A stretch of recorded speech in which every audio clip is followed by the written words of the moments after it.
Muy bien, regresamos, nos toca el inciso 3. Vamos a hacer con negro.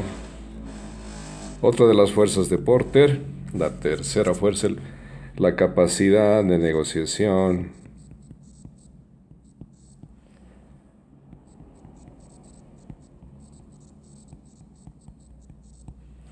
de consumidores o del cliente. ¿Ok? Entonces es un poder que tienen los clientes. Tienen el poder de negociar con nuestra empresa y eso puede ser una amenaza o puede ser una oportunidad. Ahora, ¿quiénes son los clientes? Ok, aquí tenemos personas individuales, ¿no? Pero también nuestros clientes son nuestros distribuidores.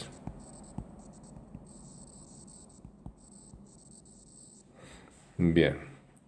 Entonces, ¿cuál es la capacidad de negociación? Entonces, estos clientes pueden negociar en qué?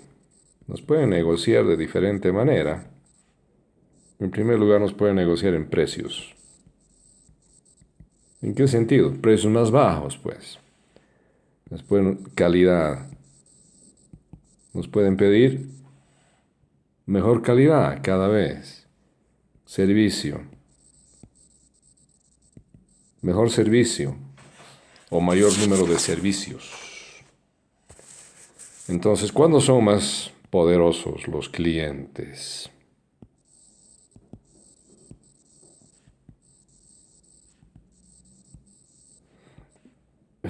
O tienen una mayor capacidad de negociación, es lo mismo. Si la industria está, son más poderosos, sí, los puntos. Ah, la industria está compuesta por muchas pequeñas organizaciones, o sea, estamos hablando de una industria fragmentada, ¿no? B. Si los, si son grandes y pocos, si son grandes compradores y pocos. Ups, estoy inventando en español.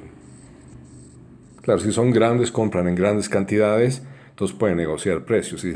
Porque nosotros como empresa no nos conviene perderlos, ¿no? Entonces ellos saben eso, porque son grandes compradores. Y si son pocos, peor. Bueno, si compran, si pueden fabricar el producto ellos mismos.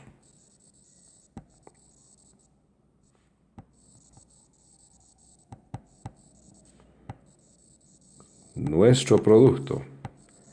Entonces ahí sí son una verdadera amenaza, ¿no? Son más poderosos. Entonces, cuando estamos en una industria fragmentada, muchas pequeñas organizaciones, si son grandes y pocos, si pueden fabricar nuestro producto, todo eso se convierte en una luz roja, amenaza. ¿Ok? Y lo opuesto también es verdad. Lo opuesto sería que se convertirían en una oportunidad.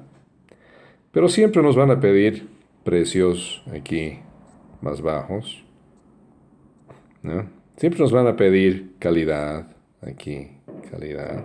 Siempre nos van a pedir servicio, ¿no?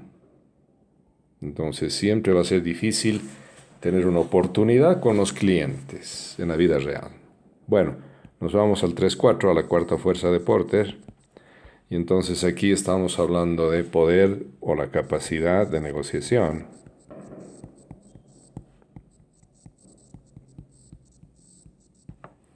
De proveedores.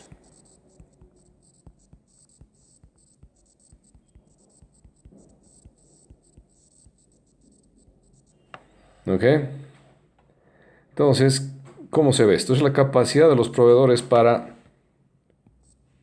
subir precios, Entonces aquí lo primero que hacen ellos es precios, ¿no? Entonces nuestros proveedores nos pueden subir el precio. Flecha para arriba, sube el precio. ¿Ok? De los materiales que necesitamos para fabricar, la materia prima. Estos proveedores tienen capacidad para dar materiales de baja calidad. Nos pueden bajar la calidad de alguna manera y dar un servicio hacia abajo. Flecha para abajo quiere decir que es malo su servicio. Capacidad de negociación, tiempo de entrega, TDE, tiempo de entrega. ¿Ok? Aquí estamos acostumbrados a atrasarnos. En el extranjero no les gustan los atrasos. Mucho cuidado cuando estén realizando comercio internacional con otros países, con clientes de otros países, ¿no? Ahora, ¿cuándo son más poderosos los proveedores?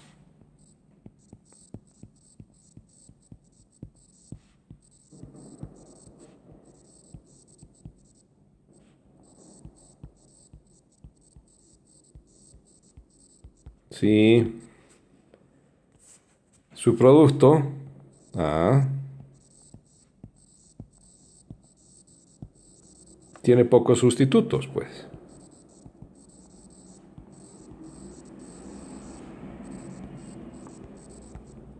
Es decir, no hay otros productos que lo sustituyan fácilmente o no lo sustituyen del todo. Si no es un cliente, si nosotros o nuestra empresa, nuestra organización, no es un cliente importante.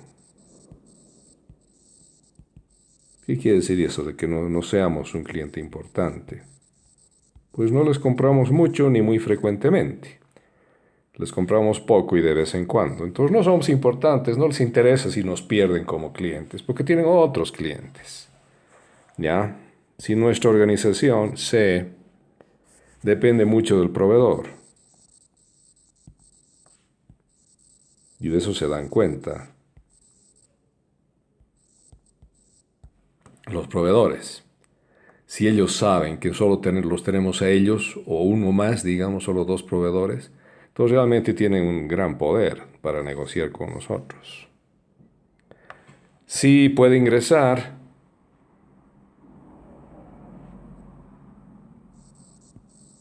puede entrar a industria como productor y competir, y entonces se convertiría en un competidor interno, ¿no? Un competidor más. Bien, entonces eso sería básicamente. Ahora vamos a ver la quinta fuerza. Entonces, de manera sintética, la capacidad de ingreso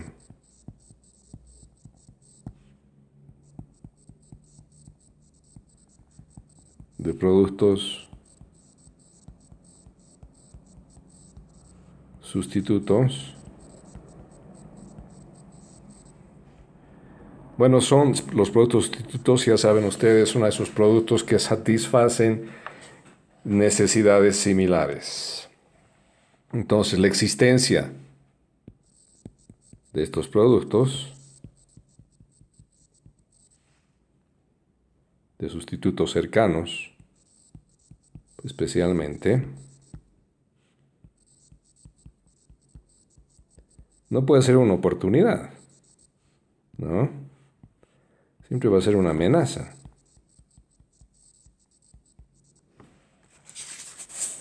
¿Por qué? Porque nos limita el precio del producto. La inexistencia, obviamente, si no hay productos sustitutos cercanos que puedan ingresar a nuestro mercado, esa es una oportunidad, obviamente, ¿no? Entonces, y viceversa siempre. Sin embargo, además de estas cinco fuerzas, eh, otros autores han visualizado una sexta fuerza, 3.6. La sexta fuerza. para poder analizar la competitividad en una industria, para poder identificar oportunidades y amenazas. Y estas son la fuerza se llama los complementadores.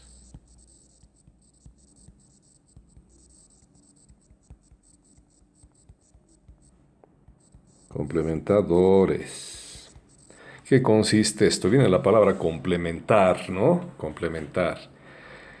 Entonces se trata del poder y competencia de los complementadores. A ver, ¿qué son los complementadores? Aquí una definición de complementadores. Son empresas, organizaciones, que venden productos que añaden valor a los productos de nuestra empresa.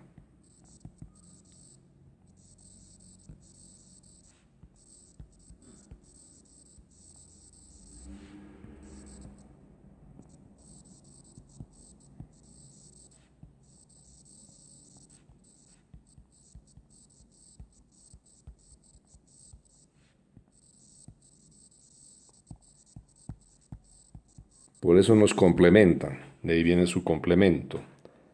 ¿Ya? Es decir, se los usa en conjunto y satisface mejor las necesidades de los consumidores, ¿no? ¿Ok? Entonces, un ejemplo clásico de esto es los celulares. Si nuestra empresa fabrica celulares, no somos nada sin las empresas que fabrican o que crean las aplicaciones para celulares. Una aplicación de ellas es el WhatsApp, por ejemplo, ¿no? Entonces ahí tenemos complementadores. Entonces, ¿qué pasa si la organización depende mucho de complementadores? Nuestra organización,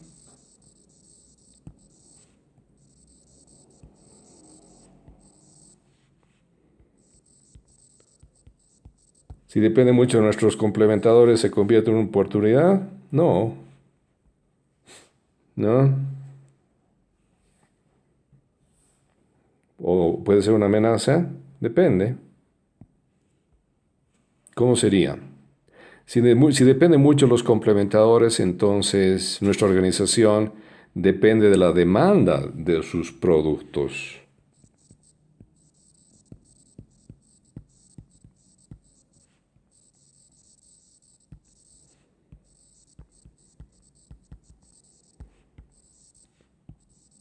Si no hay demanda por los productos de los complementadores, entonces no va a haber demanda por nuestro producto. Si a nadie le interesa las aplicaciones que hacen los complementadores, nuestro celular no se va a vender, ¿no? Entonces, si no hay demanda, sería una amenaza para nuestra organización. Si hay mucha demanda, sería una oportunidad, ¿no? Bueno, entonces aquí concluimos. Si demanda de sus productos sube, aumenta, entonces ahí quiere decir que nosotros podemos producir más.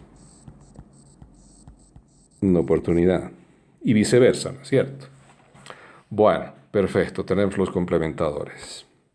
Sin embargo, hay una séptima fuerza que no nos podemos olvidar. 3.7, séptima fuerza.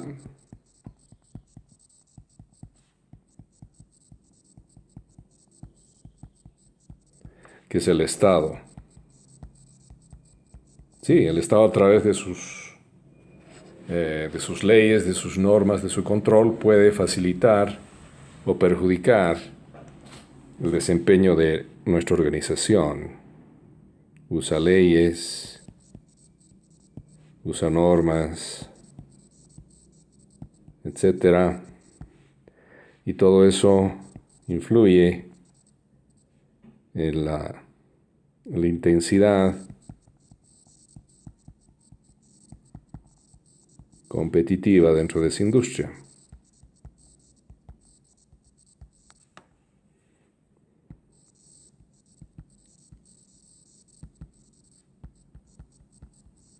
¿No es cierto?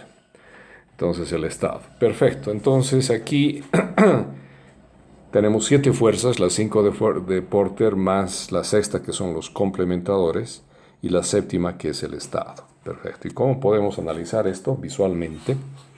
Entonces, se me ocurre que podemos utilizar una telaraña competitiva con estas 7 fuerzas.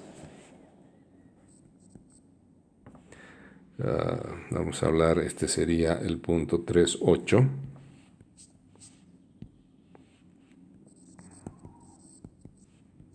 La telaraña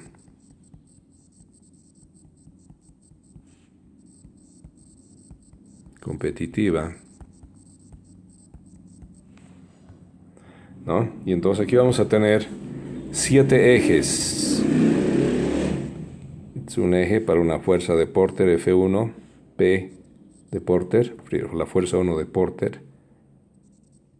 Aquí tenemos la fuerza 2, P de Porter. Aquí tenemos la fuerza 3P de Porter. Acá está el eje de la fuerza 4P de Porter. Este es el eje F5P. Hasta ahí, las 5 fuerzas de Porter, ¿no? 5 ejes. Y esto le vamos a añadir 2 ejes más. Este aquí, la fuerza 6C de los complementadores y la fuerza 7 F7E del estado, ¿no? Entonces, estos son los ejes de nuestra telaraña competitiva. Y cada eje le vamos a dar una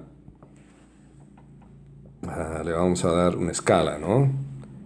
Va a ir del 1 al 10.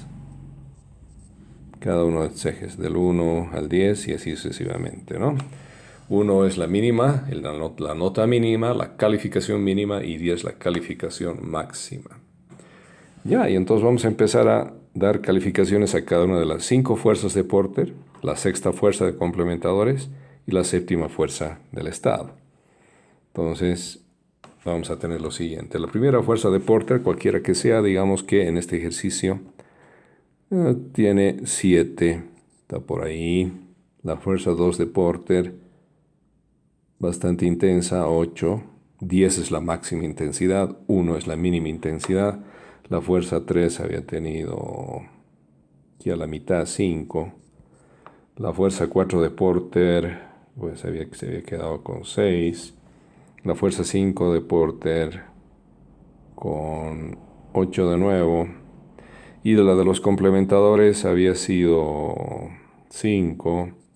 Y la fuerza del estado, un estado que controla bastante, pero no máximo, no al máximo, tenemos 7. Bueno, entonces tenemos esos puntos, tenemos 7 puntos y los tenemos que unir con líneas rectas simplemente.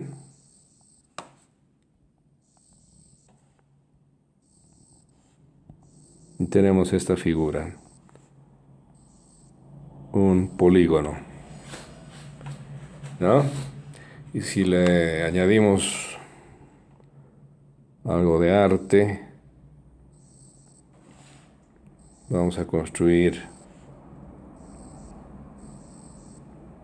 nuestra telaraña.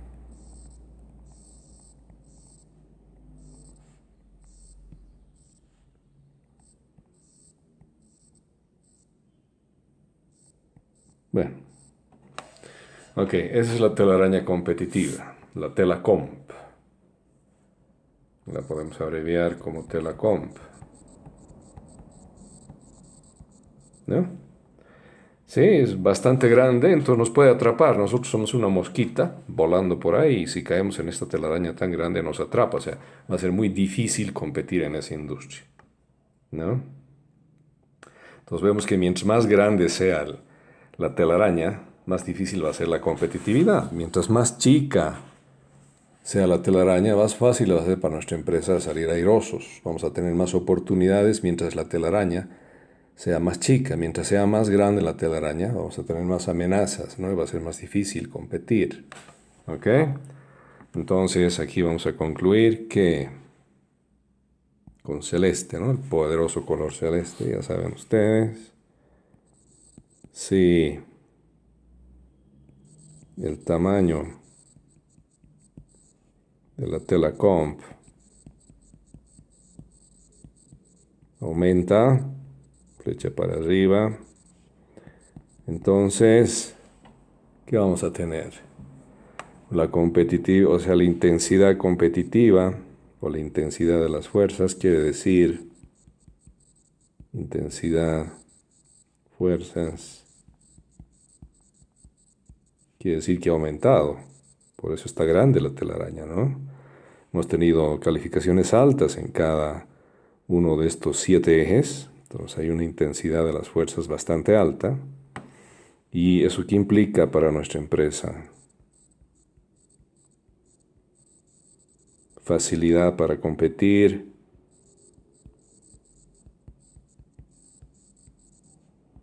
Para nuestra empresa. Va a subir, va a bajar. Va a bajar. No va a ser fácil competir, ¿no?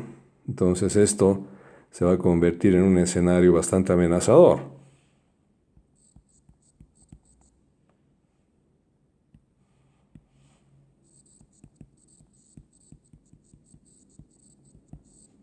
Escenario competitivo.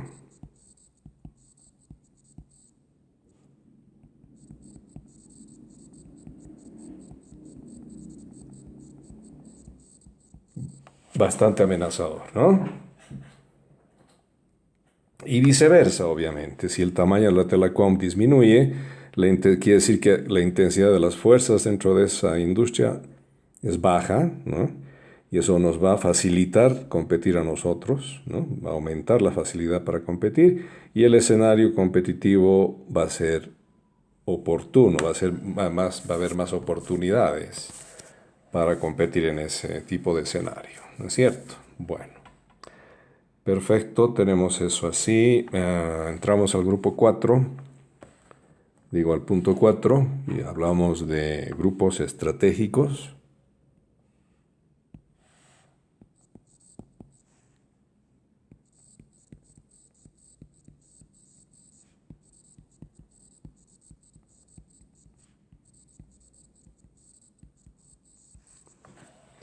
Grupos estratégicos. Entonces vamos a empezar diciendo que las empresas en una industria difieren en cómo posicionan estratégicamente sus productos, ¿no? Entonces, las organizaciones en industria, obviamente estamos hablando siempre de la industria, tienen diferentes formas de posicionar sus productos.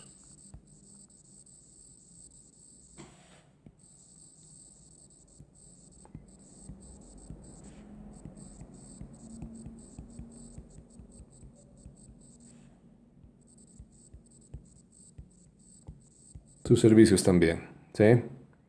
Entonces, ¿qué factores afectan esta posición?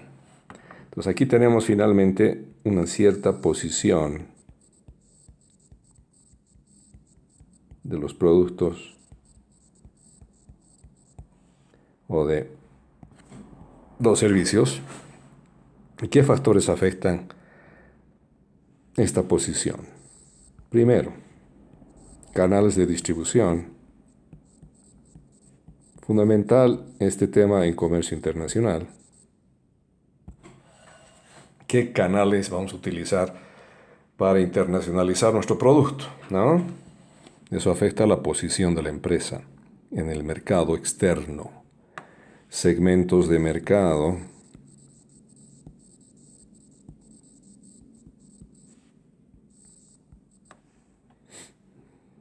que se están sirviendo, calidad,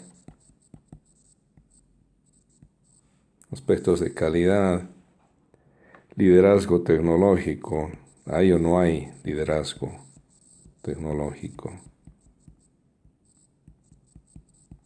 ¿Qué tipo de tecnología? La última tecnología, una tecnología muy antigua, ¿cómo será? Servicio al cliente, incluyendo el servicio postventa, que no se conoce mucho aquí, lamentablemente. Pero en el extranjero sus clientes, es decir, sus clientes extranjeros sí les van a pedir que les den servicio después de la venta. Perfecto. Política de precios. todo lo que tiene que ver con los precios. Todo eso influye en la posición, propaganda,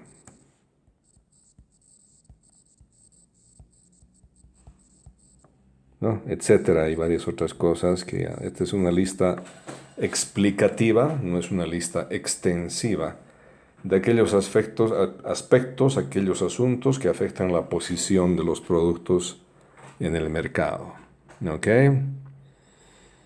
Y debido a estas diferencias se distinguen grupos de organizaciones que persiguen una estrategia similar, pero distinta de la estrategia de las organizaciones en otros grupos. Entonces, ¿qué es lo que pasa aquí? ¿Qué estoy diciendo? Estoy diciendo que un grupo estratégico, un GE, o dentro de un GE se caracteriza por tener o tiene una estrategia similar. Vamos a poner de otra manera esto más fácil de comprender. Entonces, las organizaciones que tienen estrategia similar para posicionar su producto, ¿no? Como hemos visto aquí, tienen similares canales de distribución, atienden segmentos de mercado similares, calidad similar, tecnología similar, servicio especialmente postventa similar, precios similares, etcétera, ¿no? Tienen una estrategia similar, entonces forman un grupo que se llama grupo estratégico.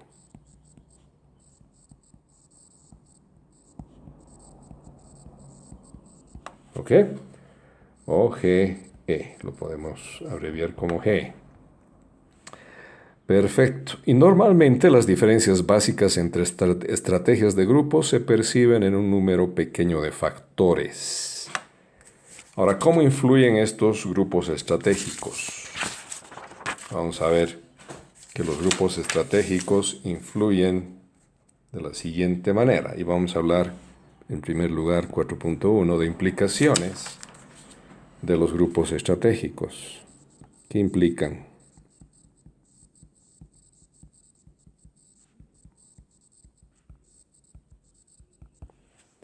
¿Ok? Influyen a la hora de identificar oportunidades y amenazas. En la identificación de oportunidades y de amenazas. ¿De acuerdo? Como las organizaciones que están dentro de un grupo tienen estrategias similares, los clientes tienden a ver sus productos como sustitutos cercanos. Ajá. Productos de GE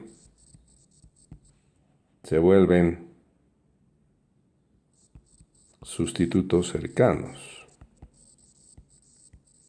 Entonces los clientes van a comprarle a una empresa o a la otra indistintamente, porque todas estas empresas pertenecen al mismo grupo estratégico. Entonces, ¿quiénes son los competidores más cercanos? Las mismas empresas dentro del grupo.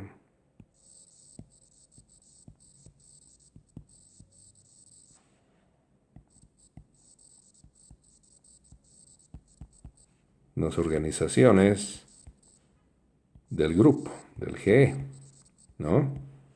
Porque los clientes ven a los productos de estas organizaciones como si fueran sustitutos cercanos entre sí. Entonces, cada grupo estratégico se enfrenta a distintas oportunidades y distintas amenazas. Eso es lo interesante, ¿no? Entonces, cada grupo estratégico tiene sus OPO y sus amenazas, que van a ser diferentes de las oportunidades y de las amenazas de otro grupo estratégico. Es la primera cuestión de los grupos estratégicos, la primera implicación. Después tenemos otra, que es 4.2. Y vamos a entrar con otro color, que nos habla del rol de barreras. Rol de las barreras para el movimiento.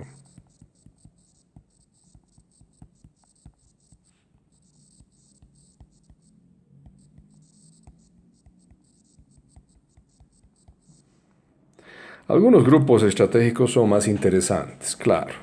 son más deseables que otros grupos. Entonces ahí las empresas van a querer irse. Entonces aquí tenemos un grupo estratégico, digamos, grupo estratégico uno, y aquí hay otro grupo estratégico.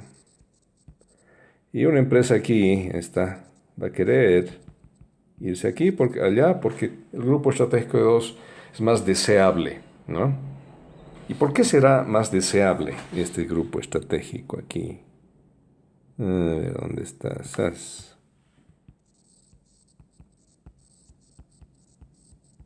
¿Por qué será más deseable? ¿Por qué creen ustedes? Porque el tamaño de la telecom, por ejemplo, es más pequeño. ¿No? Habíamos dicho, mientras más pequeño, más chica en tamaño sea la telaraña competitiva, entonces va a haber más oportunidades, va a ser una industria con menos intensidad competitiva, ¿no? Donde las fuerzas no tienen una alta intensidad, entonces es más fácil competir ahí. Por eso es más deseable un grupo estratégico. Ahora, obviamente hay barreras para el movimiento, ¿no? No es tan fácil irse de un grupo estratégico a otro. Entonces aquí hay barreras, tanto para la salida como para la entrada. Entonces estas son las barreras, ¿sí? Que impiden tanto la salida de un grupo estratégico como el ingreso a otro grupo estratégico más deseable. Ok, ¿qué son entonces estas barreras?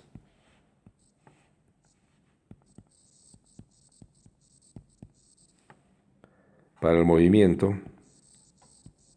de una empresa a otro, de un grupo estratégico a otro grupo estratégico, bueno, son factores dentro de la industria que impiden el movimiento de organizaciones entre grupos estratégicos, ¿no?